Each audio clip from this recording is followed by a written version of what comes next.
হবে। বেশি বিষয়কে বৃদ্ধি করতে হলে তোমাদের শারীরিক এবং মানসিক অঞ্চলের অভিভাবক এবং আছেন সবগুলার অভিভাবক, তোমরা বসে পড়ো, এলোমেলো করছো, এটা আমাদের জন্য কেমন দেখায়? এই সংস্কৃতি আজকে এই অনুষ্ঠানের বিশেষ অতিথি শেরপুরের সুযোগ্য জেলা শিক্ষা অফিসার এবং আমি শুনেছি যে স্কুলের সহকারী শিক্ষক এবং প্রধান শিক্ষকের দায়িত্ব পালন করেছে এমন একজন ব্যক্তি জনাব রেজওয়ান সাহেব। আমরা একটা প্রোগ্রামে ছিলাম একই সাথে, তিনি এখানে এসেছেন, এই জন্য তাকে ধন্যবাদ জানাচ্ছি। এবং এখানে আছেন সাবেক জেলা শিক্ষা অফিসার এবং বর্তমান জেলা শিক্ষা অফিসারও আছেন, এমন একটা মিটিংয়ে যুক্ত আছেন। আর সব মিলিয়েই সবার উপস্থিতি খুব সুন্দর এবং এই অনুষ্ঠানের প্রথমে সবাইকে আমি সালাম জানাচ্ছি, আসসালামু আলাইকুম।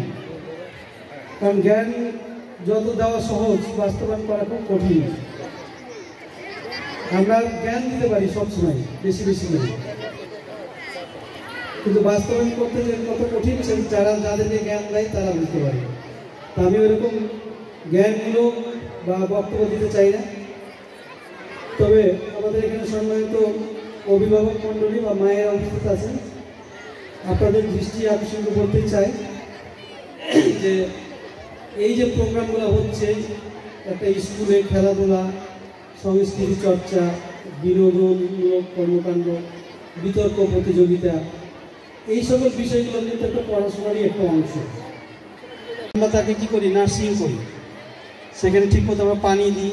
তারা আরও এই স্কুলকে জেলায় এবং এই দেশে বিকশিত করুক, এই প্রত্যাশা রেখে সবার মঙ্গল কামনা করে শেষ করছি। খুদা হাফেজ, আসসালামু আলাইকুম ওয়া রাহমাতুল্লাহি ওয়া বারাকাতুহু। মানসম্মত শিক্ষা চাই, ভালো রেজাল্ট। বিশ্বজিৎ কুমার সোম স্যার তার নিজের আঁকা একটা চিত্রকর্ম, থ্যাংক ইউ স্যার। এই পর্যায়ে আমাদের বিশেষ অতিথি মহোদয় জনাব রেজওয়ান স্যারকে সম্মাননা উপহার তুলে দিচ্ছেন। সবাই করে দিলে এ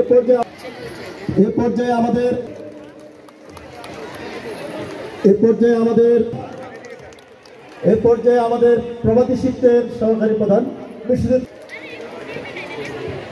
এ পর্যায়ে আজকের অনুষ্ঠানের সম্মানিত প্রধান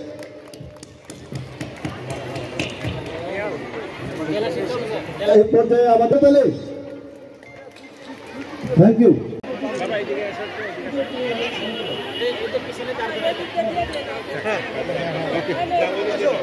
এরপর পুরস্কার গ্রহণ করবে আমি তৃতীয় শ্রেণীর একজন করে নিয়ে আগাও, সামনে আগাও,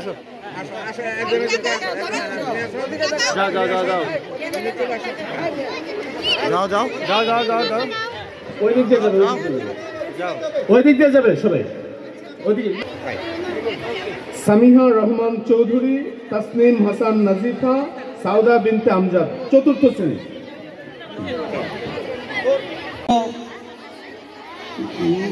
অভিভাবক মণ্ডলী।